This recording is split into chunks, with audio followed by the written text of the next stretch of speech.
Muchas gracias, presidente Juan Manuel Galán, y felicitarlo por la iniciativa. Creo que es la primera vez que se hace este ejercicio, y felicitarlo a usted realmente por habernos puesto en esta tarea que me parece muy pedagógico y muy saludable ante las personas que votaron por nosotros. Yo voy a empezar hablando de los proyectos que presenté. Uno de ellos fue el de protección a los usuarios de las aerolíneas. En ese momento expliqué que actualmente siempre hay un órgano que da unas reglas y otro que los vigila.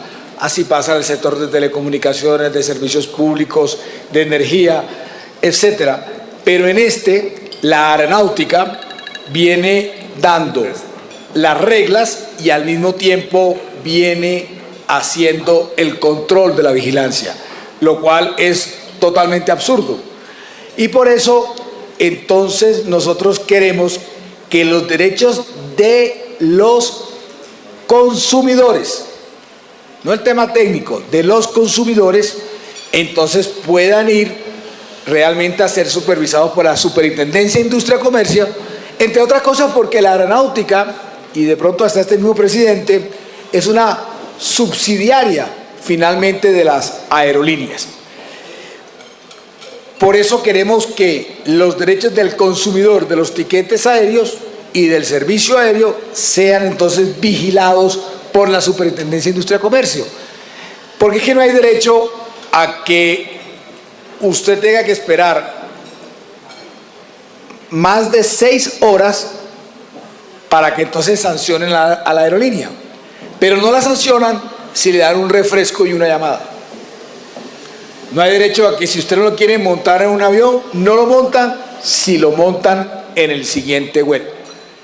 Ese tipo de derechos del consumidor tienen que ser vigilados y por eso queremos que sea la Superintendencia de Industria y Comercio. El otro tema es el de la eutanasia. Así como creemos que uno tiene derecho a vivir dignamente, también tiene derecho a morir dignamente.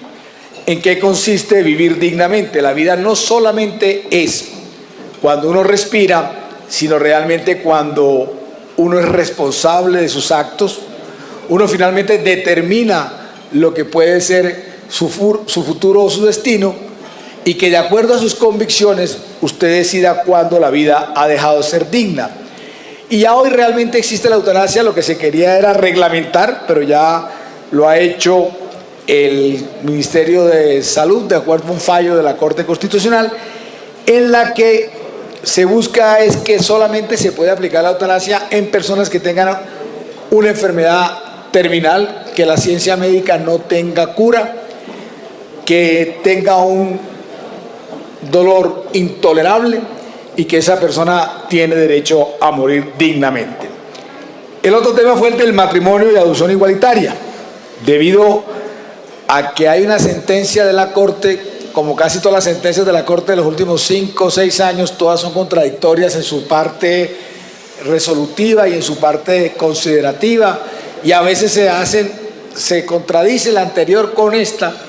Encontramos que en una sentencia, que ahora no tengo el número aquí, habla de cómo la familia no solamente es hombre y mujer, sino hay otros núcleos familiares, como son, por ejemplo, una abuela que adopta sus nietos debido a que los padres de esos nietos murieron, o una madre cabeza de familia, también es un núcleo familiar.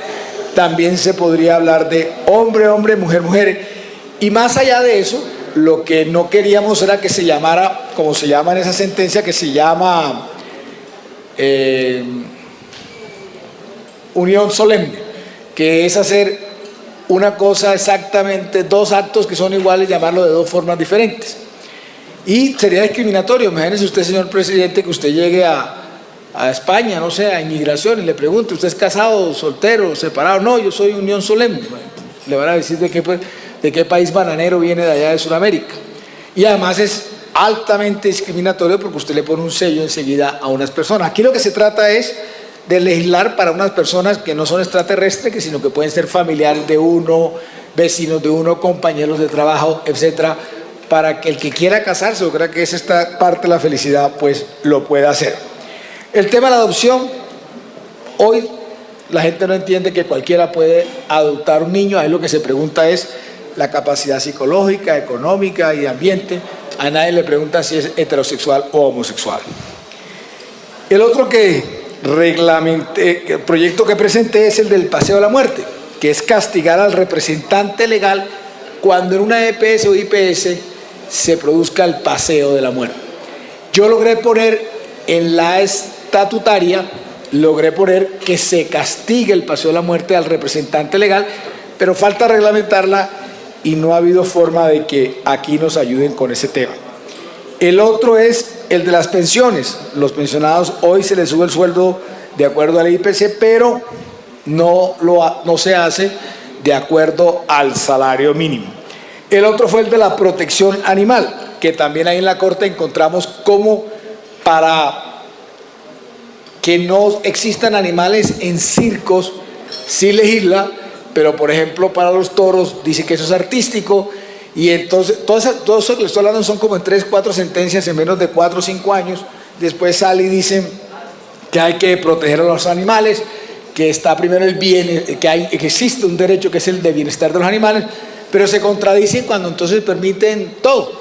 Permiten entonces las corralejas, permiten los toros, permiten los gallos de pelea. Y lo que deberíamos buscar aquí es que el bienestar del animal debe estar por encima de lo artístico, del circo y de todas esas estructuras que pareciera, aunque la gente dice que es cultura, pero realmente no tiene nada que ver con la cultura o idiosincrasia de varios de nuestros municipios.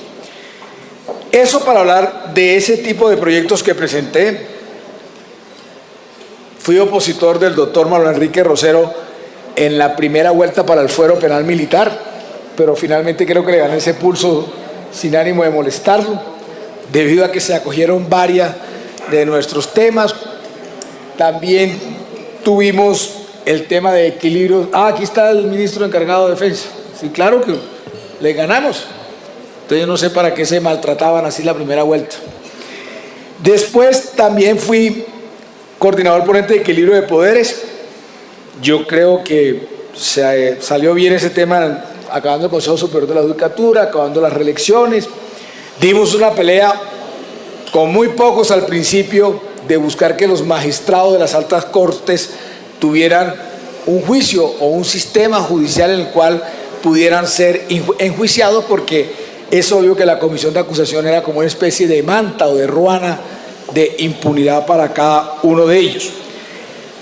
Y hay varios temas ahí que son importantes, pero hay uno al que yo llamé la atención, que poco a poco viene subiendo, que es el que tiene que ver con la desinstitucionalización que está pasando en el país. Un vicepresidente que tiene 2 ministerios. Yo mañana no puedo hacerle un debate, doctor Galán, al vicepresidente, porque la Constitución no me deja hacerle un debate con lo que está pasando con el túnel de la línea, por ejemplo. Pero tampoco, ¿para qué llamo a la ministra si tampoco es la responsable política de esa decisión? Entonces, hay una desinstitucionalización. Yo no sé por qué el vicepresidente le quiere poner más cargas a la democracia sin necesidad. Yo nunca he usado un adjetivo en contra del vicepresidente, ni mucho menos me he metido con su honra. Pero fíjese que la forma como han respondido ellos, con una cantidad de alevosías y de cosas que no tienen nada que ver con la política, pero bueno, es para dejar ese punto ahí, que también llamó la atención de cómo un superministro en estos países no funciona mucho siendo un jefe de varios ministros. Y eso se dio cuenta que, la gente se dio cuenta que no funcionó. Este domingo, hace 3 domingos, todos los medios de comunicación hablaron de ese tema de la desinstitucionalización que hay en el gobierno, con la crisis que se provocó con la salida del doctor Néstor Humberto Martínez. También se contrajeron algunas opiniones, pero fíjese usted que desde hace tiempo y desde que estaba ese equilibrio de poderes, estamos hablando de ese pequeño problema que creo que nos ha afectado muchísimo, pero mucho más al presidente de la República en materia de la gobernabilidad. Dicho esto, entonces paso a los debates de control político, pero no sin antes mencionar un tema que tuvo mucha relevancia aquí, que usted conformó, señor presidente, doctor Juan Manuel Galán, la Comisión Interinstitucional para la Justicia, para buscar unos recursos de la justicia, al cual entró y estuvo siempre el señor ministro de Justicia, y ahí se pudo buscar realmente unos proyectos de ley para buscar más recursos, como la estampilla y algunos títulos que iban expidiendo para buscar más recursos. Paso entonces a los debates de control político. El primero fue de los biotecnológicos, que en donde se cuestionó muy fuertemente al jefe suyo, doctor Bedoya, al doctor Luis Carlos Villegas, nuevo jefe. ¿O usted se va a quedar ahí o se va? ¿Cómo así? Uno decide las renuncias de uno. Espero que no acompañen a nuestro ministro Villegas.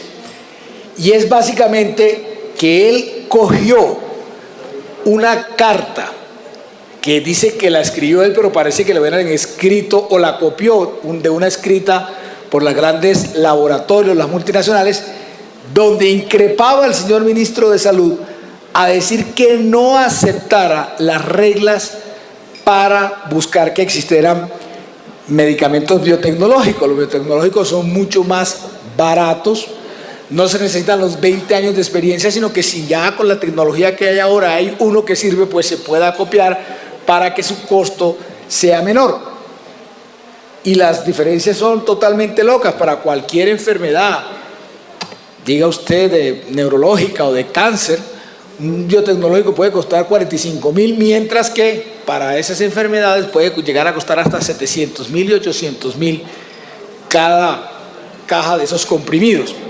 Entonces se logró que el ministro de Salud diera vía libre a la regulación de estos medicamentos. Con base en ese debate se determinó y se aceleró ese tema y salió adelante lo que pasó con los medicamentos biotecnológicos. El otro fue el de la aerolínea, que ya expliqué, ya creo que presentaron ponencia, estamos en ese tema en la Comisión Séptima, de ahí salió el proyecto de ley.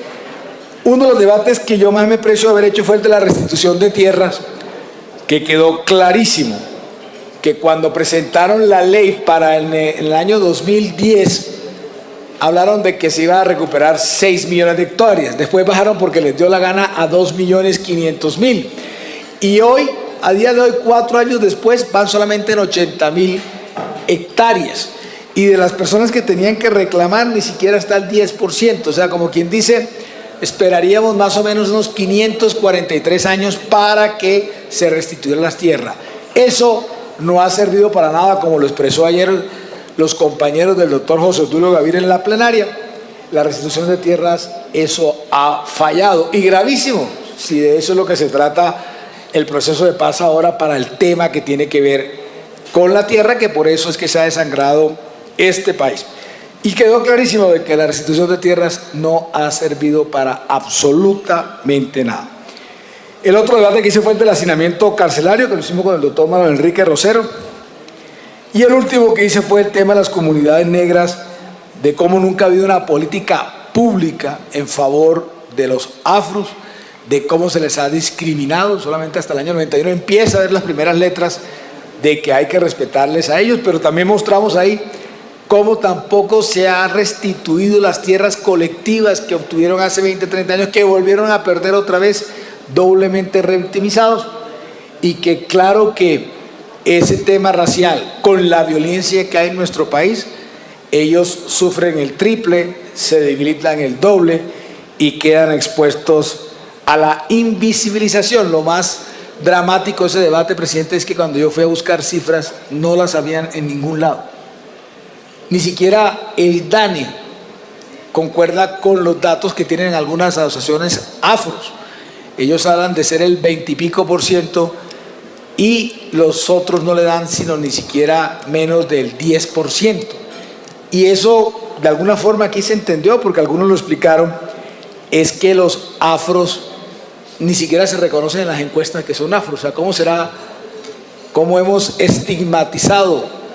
¿Cómo hemos violentado, arrasado con una raza desde 1550, cuando aparecieron por aquí en Brasil, hasta el día de hoy, que ni siquiera ellos mismos son capaces de reconocerse, ni siquiera se puede decir la palabra negro porque es despectivo, hay que hablar de afrodescendientes o comunidades afro, etc. Y ese fue un debate también que lo llenó a uno de mucha tristeza, al igual que el de la restitución de tierras, porque es obvio que en nuestro país, repito, no hay políticas públicas serias para esto. Dicho esto, señor presidente, le agradezco a usted por haber hecho respetar la comisión, por habernos hecho respetar ante el Ejecutivo. Su presidencia siempre fue llena de garantías para todos nosotros. Aquí nadie puede decir que se sintió atropellado. En compañía de su vicepresidente, el doctor Germán Barón, les reconozco de verdad y les agradezco porque, le repito, siempre sentí garantías para todo. Nunca me sentí intimidado, nunca tuve sospechas que por parte del Ejecutivo se pudiera manipular algún debate. Al contrario, nosotros fuimos dueños de casa como lo somos, y le agradezco entonces a los dos, al doctor Juan Manuel Galán y al doctor Germán Barón, haber dirigido bien esta comisión. Y entonces espero, doctor Manuel Enrique Rosero, que usted siga la misma línea o supere.